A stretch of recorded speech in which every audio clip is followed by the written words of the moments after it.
Sir నమస్కారం sir. Sir ఏపీలో విస్తృతంగా వర్షాలు కురుస్తున్నాయి గదా! దీనివల్ల వరదలు కూడా వచ్చాయి. అయితే ఈ వరదల నేపథ్యంలో అమరావతి మునిగిపోయింది, విజయవాడ మునిగిపోయింది. చంద్రబాబు నాయుడు గారు దీన్ని చూడడానికి వెళ్ళినప్పుడు చిన్న బోటు ప్రమాదం కూడా జరిగిందని చెప్పేసి వార్తలైతే వినిపిస్తున్నాయి సార్. మరేం జరిగింది? అమరావతిలో ప్రెజెంట్ పరిస్థితులు ఏ విధంగా ఉన్నాయి సార్? ఇది ఏందంటే ఖచ్చితంగా ఇది ఒక పెద్ద ప్రమాదం అని చెప్పాలి. ఇదొక నేషనల్ కలామిటీ లాంటిది. ప్రకృతి వైపరీత్యం. ఎందుకంటే గత 30 ఏళ్లలో రికార్డు వర్షపాతం నమోదైంది. 29 సెంటీమీటర్లు ఒక్కరోజు శనివారం మాత్రమే విజయవాడ ప్రాంతంలో కురిసింది. అందువల్ల ఎగువ ప్రాంతాల్లో వరద వస్తుందని చెప్పి బుడమేరు అనే ఒక రివర్ విజయవాడలో ప్రవహిస్తూ ఉంటది. ఆ బుడమేరుకు సంబంధించి 11 గేట్లను వెలగలేరు దగ్గర ఎత్తేసారనమాట. సో కౌలూరు వద్ద అది ఎత్తేసారు. వెలగలేరు దగ్గర ఆపరేషన్ కొల్లేరు అనేది గతంలో ఫెయిల్యూర్ అవడంతో అక్కడ పెద్ద ఎత్తున వరద వచ్చిందని చెప్తున్నారు. సో దీనివల్ల విజయవాడలో అనేక ప్రాంతాలు, ముఖ్యంగా పాత బస్తీ, బందర్ రోడ్డు, ఏలూరు రోడ్డు, ఆటో నగరు, సింగనగరు, చిట్టి నగరు, ఇవన్నీ కూడా దాదాపు మునిగిపోయే పరిస్థితి. దాదాపు 3 లక్షల మంది నిర్వాసితులైపోయినారని చెప్తున్నారు.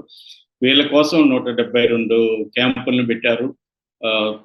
చంద్రబాబు చాలా యాక్టివ్గా పనిచేస్తున్నారు. ఆయన ఉండవల్లి నివాసం నుంచి కలెక్టరేట్ కూడా షిఫ్ట్ అయిపోయారు. ఎందుకంటే 2 కారణాలు. ఒకటి, ఉండవల్లి నివాసం కూడా మునిగిపోయే ప్రమాదం ఉందని నీటిపారుదల శాఖ హెచ్చరించింది. రెండవది, కలెక్టరేట్ లో ఉండడం వల్ల అధికారులని తను పనిచేయించవచ్చు వేగంగా అనేది కూడా ఆయన ప్లాన్ చేసుకున్నారు. మామూలుగానే చంద్రబాబు ఇటువంటి ప్రమాదాలు జరిగినప్పుడు చాలా వేగంగా స్పందిస్తారు. దాంతోపాటు ఆయన తగినంత పబ్లిసిటీ కూడా ఇస్తారు. మామూలుగా ఏం చెప్తారంటే పని చేయడమే కాకుండా పని చేస్తున్నట్టు చూపించుకోవడం కూడా అవసరం. ఆ విషయం చంద్రబాబు బాగా చేస్తాడు. సో అట్లాగే ఆయన ఈరోజు అర్లీ మార్నింగ్ 3 గంటల దాకా కూడా ఆయన పడవలో బోట్లో వెళ్తుంటే చిన్న ప్రమాదం, బోటు పడిపోబోతుంటే కాపాడారు. సో అది కూడా బాగా వైరల్ అవుతుంది. అట్లాగే తర్వాత మోడీ కానీ అమిత్ షా కూడా స్పందించారు. ఇది నిజానికి ఒక రాష్ట్రానికి సంబంధించింది కాదు, ఇటు తెలుగు రాష్ట్రాలు రెండిట్లో కూడా ఉంది. ఖమ్మం ఆల్మోస్ట్ మునిగిపోయే పరిస్థితి, వరంగల్ పెద్ద ప్రమాదం వచ్చింది. సో ఇక్కడ కూడా ఆంధ్రప్రదేశ్తో పాటు తెలంగాణలో కూడా ఉంది. అందువల్ల అమిత్ షా అండ్ మోడీలు ఇద్దరు మరి ఇటు రేవంత్ రెడ్డితో అటు చంద్రబాబుతో మాట్లాడారు. సో దీని ఫలితంగా అమిత్ షా దాదాపు 5 హెలికాప్టర్లు ఇమీడియట్గా పంపిస్తున్నారు. ఒక 40 పవర్ బోట్స్ని పంపిస్తున్నారు. తర్వాత ఎన్డీఆర్ఎఫ్, నేషనల్ డిజాస్టర్ రిలీఫ్ ఫోర్స్ని పంపిస్తున్నారు. సో అట్లాగే ఇక్కడ ఇద్దరు సీఎంల పనితీరును కూడా వాళ్ళు మెచ్చుకున్నట్టు తెలిసింది. వేగంగా కదిలారని. అందువల్ల పెద్ద స్థాయిలో ప్రాణ నష్టం అయితే లేదు. ఆంధ్రప్రదేశ్లో అయితే దాదాపు 10 మంది వరకు చనిపోయారు అంటున్నారు. ఎక్కువగా నిర్వాసితులు అవడం, పంట నష్టం అది జరుగుతుంది. విజయవాడలో అయితే రోడ్ల మీదకి 5 నుంచి 6 అడుగుల నీళ్ళు వచ్చేసింది. అట్లాగే విజయవాడ హైదరాబాద్ హైవే కూడా కంప్లీట్ గా మూసిపోయింది. ముఖ్యంగా పులిచింతల ప్రాజెక్ట్ దగ్గర 21 గేట్లు తీసేశారనమాట. సో అందువల్ల విజయవాడ ఇది కూడా మునిగిపోయింది. అంటే ఇది ఇక రెండవది, దీన్ని రాజకీయంగా వైసీపీ అమరావతి మునిగిపోయిందని ఒక దుష్ప్రచారం చేస్తుంది. నిజానికి అమరావతి మునిగిపోయే పరిస్థితి ఏం లేదు. ఖచ్చితంగా ఒక పెద్ద ఇది డిజాస్టర్ లాగా చెప్పుకోవాలి. ఎందుకంటే 30 ఏళ్లలో ఇంత పెద్ద వర్షం ఎప్పుడు పడలేదు.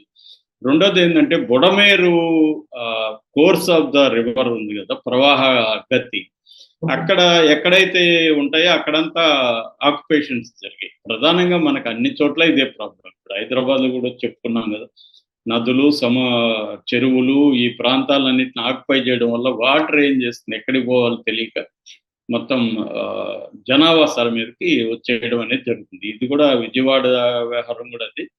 రెండోది, కృష్ణా నది కంటే కూడా బుడమేరు వల్లే ఇప్పుడు ఎక్కువ ప్రమాదాలు జరిగాయని చెప్తున్నారు. ఏదేమైనా చంద్రబాబు యాక్టివ్గా పనిచేస్తున్నారు. డిజాస్టర్ రిలీఫ్ మేనేజ్మెంట్ మొత్తం వ్యవస్థలు పనిచేస్తున్నాయి. దీన్ని వైసీపీ ఏం చేస్తుందంటే, అమరావతి మునిగిపోయింది, మేము ముందు నుంచి చెప్తున్నాం, ఇది రాజధానికి సరైన ప్రాంతం కాదని. ఖచ్చితంగా చాలా మంది అయితే అది చెప్తున్నారు, కానీ ఇప్పుడైతే అమరావతి మునిగిపోయే పరిస్థితి లేదు. కానీ తాత్కాలికంగా ఇది ఉంది. ఇప్పుడు హైదరాబాద్ కూడా మనం ఓవరాల్ గా డ్రోన్ షాట్లు వేస్తే చాలా చోట్ల మునిగిపోయింది. ఖమ్మం పరిస్థితి కూడా అదే. డ్రోన్ షాట్లు ఖమ్మం చూస్తే మనం మొత్తం ఖమ్మం మునిగిపోయిందా అన్న ఫీల్ వస్తుంది. అవును. అది టెంపరరీ. ఏదేమైనా ఇది రెండోది ఏంటంటే కేవలం ఆంధ్రప్రదేశ్, తెలంగాణకు సంబంధించింది కాదు. ఫర్ ఎగ్జాంపుల్ గుజరాత్ లో కూడా ఇదే పరిస్థితి ఉంది. గుజరాత్ లో ఆస్నా తుఫాన్ పెద్ద ఎత్తున వచ్చింది. అక్కడ 882 మిల్లీమీటర్ల వర్షం కురిసింది. అంటే ఓవరాల్ గా ఎక్స్ట్రీమ్ రెయిన్ ఫాల్ ఈవెంట్స్ అంటారనమాట వీటిని. ఎక్స్ట్రీమ్ రెయిన్ ఫాల్ ఈవెంట్స్ అనేవి ఈఆర్ఈ అంటారు. ఈ ఈఆర్ఈలు దేశంలో బాగా పెరుగుతున్నాయి దాంట్లో. దీనికి రకరకాల కారణాలు చెప్తున్నారు. ముఖ్యంగా మాన్సూన్ లో వచ్చిన variations, thunder storms, cloud burst ఇవి జరుగుతున్నాయి అనమాట. అట్లాగే అరేబియా సీలో వార్మింగ్ అనేది కూడా బాగా పెరిగింది. సో ఇది మన ఓన్లీ మన రాష్ట్రాలకు సంబంధించిందే కాదు. నిజానికి మన రాష్ట్రాల్లో మిగతా కేరళతో మొన్న అక్కడ చూసినప్పుడు కేరళలో ఎంత భయంకరంగా జరిగిందో మనం చూసాము. అట్లాగే అంతకుముందు తమిళనాడులో చూసాము, ఉత్తరాఖండ్లో చూసాము, ఢిల్లీలో చూసాము, ఇప్పుడు గుజరాత్లో చూస్తున్నాము. దాంతో పోలిస్తే మనకి తక్కువే అని చెప్పాలి నష్టం. కాబట్టి ఇదేదో ఆంధ్రప్రదేశ్లోనో అమరావతి దగ్గర మాత్రమే జరిగిందని చెప్పడానికి లేదు. ఇది రాజకీయ కాబట్టి అక్కడ ప్రతిదీ రాజకీయాలు చేస్తారు. అమరావతి మునిగిపోయిందని టైటిల్ పెట్టి వీడియోలు చేసేసి పాత విజువల్స్ అన్ని కూడా కలిపేసి వేసేస్తున్నారు. సో అదేమి లేదని కూడా చంద్రబాబు గట్టిగానే చెప్పాడు. ఆయన ఓపెన్ గానే బోట్లో తిరుగుతున్నాడు. అట్లాగే world bank and Asian development bank ప్రతినిధులు కూడా లాస్ట్ మంత్ వచ్చారు. వచ్చినప్పుడు వాళ్ళు కూడా ఇదే కన్సర్న్ ఎక్స్ప్రెస్ చేశారు. అంటే అమరావతికి ముప్పు ఉందా అనేది. ఎందుకంటే ఫండ్ ఇవ్వడానికి అమరావతి మీద డెవలప్మెంట్ మీద 15,000 కోట్లు ఇప్పుడు కేంద్ర ప్రభుత్వం దగ్గరుండి ఇప్పిస్తుంది కదా. అందుకని వాళ్ళు వచ్చినప్పుడు కూడా ఇదే ప్రశ్న అడిగారని చెప్తుంది. దానికి సిఆర్డి అధికారులు ఎటువంటి ముంపు లేదని చెప్తున్నారు. బట్ ఇప్పుడు మరి ఈ బ్యాంక్ ప్రతినిధులు వీళ్ళు ఈ పరిస్థితి చూసి వాళ్ళు ఏం చెప్తారో తెలీదు. ఎందుకంటే ఇది 30 ఏళ్లలో ఎప్పుడు రాని ప్రమాదం. 2005 సెప్టెంబర్లో వచ్చింది. దాని తర్వాత ఇప్పుడు వచ్చిందన్నమాట. సో అందుకని దీన్ని ఉపయోగించుకొని వైసీపీ అమరావతి మునిగిపోయిందని ఒక ప్రచారం చేయడం అయితే కరెక్ట్ కాదు. ఎందుకంటే ఇది అన్ని చోట్ల ఉంది. కేవలం అమరావతిలో మాత్రం వచ్చే ప్రమాదం కాదు. ఏదేమైనా మనం లాంగ్ టర్మ్ లో ఆలోచించాల్సిన అవసరం ఉందని మళ్ళొకసారి ఈ వరదలు నిరూపిస్తున్నాయి. వచ్చినప్పుడు మనం స్పందించి రిలీఫ్ క్యాంపులు, ఆహార పొట్లాలు అందజేయడము, ఇటువంటి పోస్ట్ డిజాస్టర్ మేనేజ్మెంట్ అనేది చేస్తున్నాం. కానీ ప్రివెంటివ్ స్టెప్స్ అనేవి తీసుకోవాలి. ఒకటి దానికి సంబంధించి మన ఇండియన్ మెటీరియలాజికల్ డిపార్ట్మెంట్ కూడా ఆగస్టులోనే హెచ్చరించింది కూడా. పెద్ద ఎత్తున రాబోతున్నాయి సెప్టెంబర్లో రెయిన్ఫాల్. యావరేజ్ రెయిన్ఫాల్ మన దేశంలో 167 మిల్లీమీటర్లు ఉంటే ఇప్పుడు 250 పైన మిల్లీమీటర్ల వర్షం రాబోతుంది అని కూడా చెప్పారు.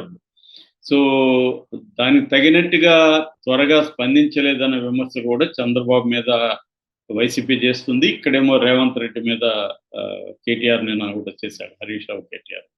సో ఇది మామూలు ఏ ప్రభుత్వం ఆ ప్రభుత్వం సరిగా స్పందించట్లేదని ప్రతిపక్షాలు చేస్తాయి. కానీ వీలైనంత వాళ్ళ మ్యాక్సిమం దీని మేరకి ఇటు రేవంత్ రెడ్డి చేస్తున్నాడు, అక్కడ చంద్రబాబు చేస్తున్నాడు. బట్ ఇది సరిపోదు. ఎందుకంటే ఇది 30 ఏళ్లలో రానంత పెద్ద ఎత్తున వర్షం వచ్చింది కాబట్టి ఏదేమైనా ప్రివెంటివ్ స్టెప్స్ తీసుకోవాలి. ఇక్కడ అమెరికా హైడ్రాన్ మనం మెచ్చుకోవాలి. నిజంగా సిన్సియర్గా కానీ చేస్తే హైదరాబాద్ని ఎంతో కొంత సేవ్ చేయొచ్చు. అలాగే చంద్రబాబు కూడా అక్కడ గత 5 ఏళ్లలో జగన్ చేసిన నిర్వాహకం వల్ల మాకు కొన్ని ఇబ్బందులు ఏర్పడ్డాయంటున్నారు. అది సరిపోదు. ఇప్పుడు ఓకే, జగన్ చేసిన నిర్వాహకం వల్ల కూడా కొన్ని ఇబ్బందులు వచ్చి ఉండొచ్చు.